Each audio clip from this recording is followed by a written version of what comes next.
dropped on both of them, though. They both have that in common. Mike Garoppolo is reporting that the Raiders are closing in on a deal with quarterback Jimmy Garoppolo. Sources say after 6 seasons and a Super Bowl appearance with the Niners, Jimmy G is on his way to Vegas to reunite with Josh McDaniels, and also the site of this season's Super Bowl. Would be a hell of a story for the Raiders as they have found a new home in the middle of the desert. Damn. Jimmy Garoppolo back with McDaniels, so he doesn't have to relearn an entire offense. Obviously, he'll be able to just drop right in where Devontae already is, and Darren Waller if he's back again, and obviously Renfro, who is a dog. Josh Jacobs got the franchise tag. They have a great team. We all knew that they needed a quarterback. There was reports that they were in on the the Carolina-Chicago trade to be the number 1 overall pick. They must have liked somebody coming out of this draft class. Since they weren't able to get one, it appears as if they said, okay, we'll go with Jimmy G. They were allegedly never in on the They were allegedly never in on the Aaron Rodgers. Our whole thing just crashed over Jimmy here. broke it. Yeah, just completely crashed right here out of nowhere. They were allegedly never in on the Aaron Rodgers thing, but then they were in because it's Aaron Rodgers, so like they would listen if he wanted to come. They get Jimmy G. This seems like a massively great fit for all parties here, AJ.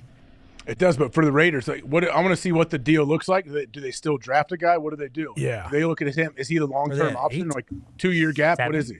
Yeah, that's the most interesting thing, because hearing that they were moving up to 1 or trying to was terrible for the Colts, because if they weren't going to get 1, maybe they would go to 3. Do you think they still would? So I've tried not to think about that, just strictly because Like, I mean, that's one of the first things I asked you. Like, hey, what are the Colts going to do? And yeah, because if we have to go get a quarterback that we know will still be there, we have to go to 3. But it's not just like trading one spot. Now we're trading against everybody who's trying to get up to 3. Yep. So although we're only moving one slot, we're going to have to give up the same amount that people who are moving up from fucking maybe 15 or 13 want to kind of get up in there. Unless so they love Levis too. Yeah, true. Then you're good with whoever. When you're good, whoever. And then, who says the top 3 takes quarterback? Well, that's the thing. Like, if somebody is Cardinals to trade, no. Cardinals. Someone will take the Cardinals spot. They'll trade to 3, but we would have to negotiate against 3 with somebody who's maybe in the teens. Yeah. You know what I mean?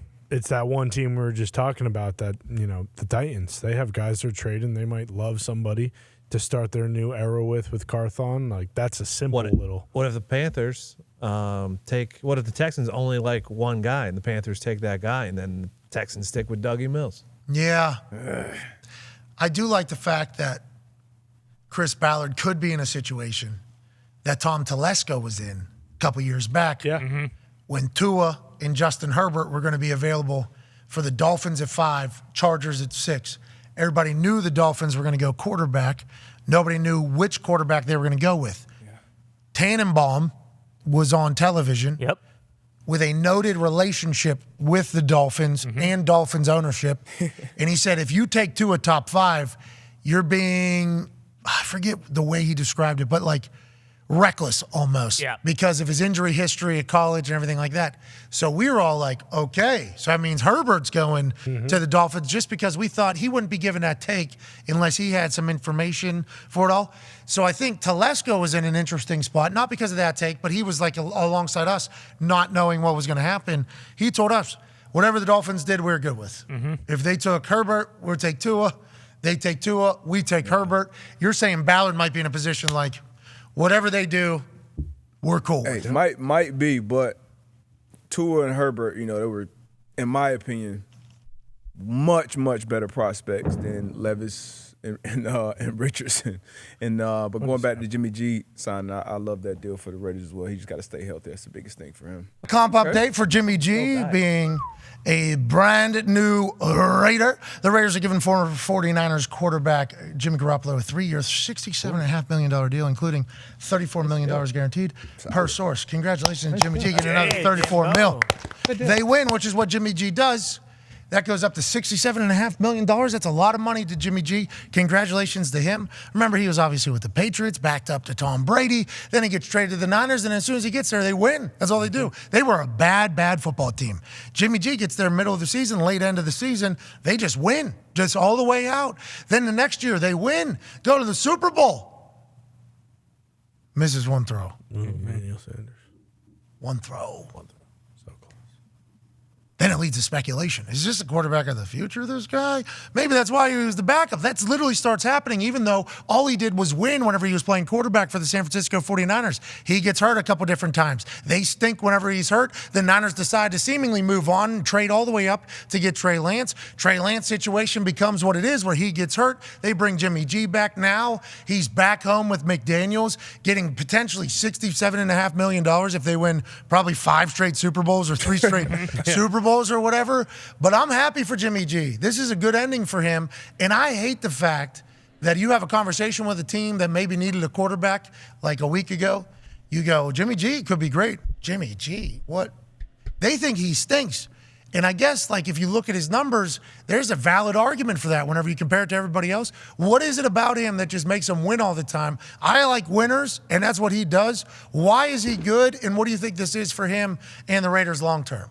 I mean, it feels a little bit like Brock Purdy. What does Brock Purdy do? Whatever that it factor these guys have, yeah, their stats, you can try to compare them to other people, but they win, and they make everybody around them better players, and that's something you can't really measure. You can't put a stat to it, but it's a real thing. And I think when the quarterback is that guy and everyone feels that, you're going to win more games. And I think Jimmy G's that guy. Going back to Jimmy G, kind of what AJ said, I feel like he is a good teammate. You've always heard that. And I feel like he's a good player, especially in that short intermediate window, pretty accurate. The biggest thing with him, just like Tua right now, is health. Can you keep him upright? Can he stay healthy for a full season? I'm sure a lot of his, those incentives have a bunch of, per game bonuses tied in there. But he's going into a system, like you said, he doesn't have to relearn. He got great weapons around him. Can the O-line protect him? And then you have a run game to lean on. What a benefit that is not to have to relearn all that shit. Just think in your life right now, having to stare something down and be like, all right, I got to digest all this. Even if you forget it for a time period, you're not around it for a while, at least the baseline's there, the foundations. I remember. And then you go into that. That's a daunting task, I think. That is something that people sign up for whenever they sign up for these contracts and don't really think about while you're signing the contract. And then you got to do it, and it's like, damn, I forgot what learning is it's a commitment type thing. Like, you got to be all in. Jimmy G walks into a spot he already knows, AJ. We take it for granted, I think. The fact that, these guys are all elite performers, they're high performers, they're just going to digest this in one day and figure it out. Like, no, there's a lot that goes into it. And when you can step in and learn a new playbook, it just – how many hundreds of hours of preparation do you have to be able to take that first snap, the first game, when you do have a new scheme like that? Any scheme, really, but the quarterback too. Like, you can't just learn your job. You have to know what all the 10 other guys are doing at the same time on every single play, too. That's what makes that position a lot different. Yeah, people in their first year, even Aaron in LaFleur's first year, right? Your natural instinct is to do something different because in a previous scheme, whenever this happens, you do this. And if with this new one, you've been doing with your old scheme. How long was he with McCarthy? Like 12 years? I don't know what it was. Like, you've been doing that with this guy in your headset for that long, and then all of a sudden everything's different. He always describes it as like the West Coast offense versus, like, he said it's like a painting, like things are happening for a reason. When you do this is happening. And it's like, it's a little bit more. He said this new offense, like, you do this. That guy's going to motion everywhere. Remember, he said, I asked Matt, can we just run one play without pre-snap motion, please? That's funny to think about because he's like old school almost, it sounds like, when it comes to an offense.